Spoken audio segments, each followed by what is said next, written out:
Bonjour, mon nom est Marc-André Ferron et je vais être avec vous dans les prochaines minutes pour parler de gestion de la santé et sécurité au travail.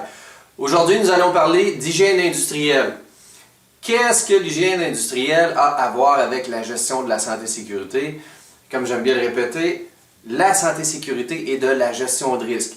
Et les risques à la santé, en fait ceux que l'on mesure via l'hygiène industrielle, sont des risques comme tous les autres et doivent être gérés. Pour arriver à gérer, on ne peut pas gérer ce qu'on ne connaît pas. Et on ne veut pas gérer des perceptions, on veut gérer des faits.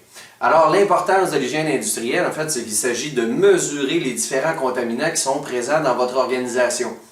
Donc, quels sont les niveaux de poussière, de bruit, de contraintes thermiques, de radiation, bref, tous les contaminants, qu'ils soient chimiques, physiques ou autres, auxquels vos employés sont exposés.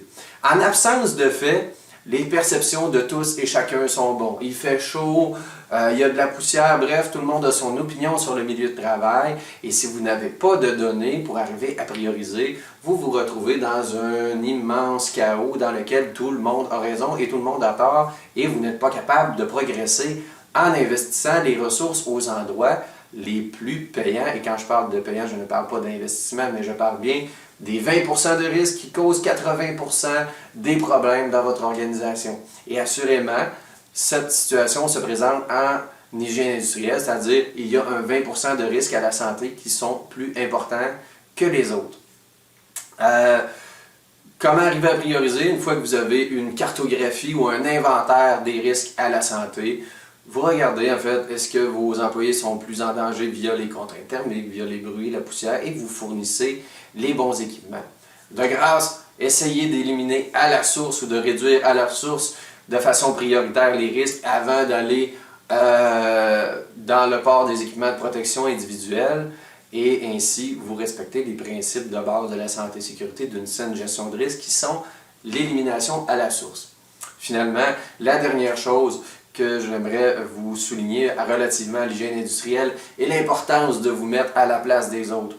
Ce qui n'est pas prioritaire pour vous n'est pas nécessairement le cas pour la personne qui est sur vos équipements, sur le terrain, en train de travailler pour vous. Ce que ça signifie, c'est quand on est dans un bureau climatisé, regarder des gens qui travaillent à la chaleur peut nous paraître secondaire. Mais quand on est la personne qui travaille à la chaleur et qu'on regarde les gens qui sont assis dans les bureaux, la perception est tout autre. Il en est exactement de même pour les poussières, les solvants, bref, tout ce qu'il peut avoir au niveau des contaminants dans le milieu de travail. Je vous laisse une petite histoire que j'ai déjà vécue lorsque j'étais conseiller en prévention mutuelle de prévention. J'avais intervenu dans une organisation qui fabriquait de la peinture en gros volume. Les gens étaient plutôt fiers de dire qu'ils ne sentaient aucun des solvants qui étaient présents dans le milieu de travail. Et lorsque nous avons obtenu nos mesures en matière d'hygiène industrielle, les taux d'exposition aux contaminants étaient 1200 fois les normes et la plupart des contaminants qui étaient présents dans le milieu de travail étaient hautement cancérigènes. Les gens ignoraient complètement ce à quoi ils étaient exposés. Il y avait une genre de virilité à dire qu'eux autres ne sentaient plus rien, mais la réalité était qu'ils avaient les nez du nerf brûlés. Alors, mon point est que si vous n'avez pas les connaissances au niveau de l'hygiène industrielle, vous n'êtes peut-être pas en mesure de savoir qu'est-ce qui est important de traiter ou non et faites affaire avec des spécialistes dans de tels cas. Alors, je vous souhaite bon succès. Et si vous désirez en savoir plus, vous pouvez nous consulter ou consulter notre outil diagnostic au www.gestionauthentique.com. Merci et bonne fin de journée.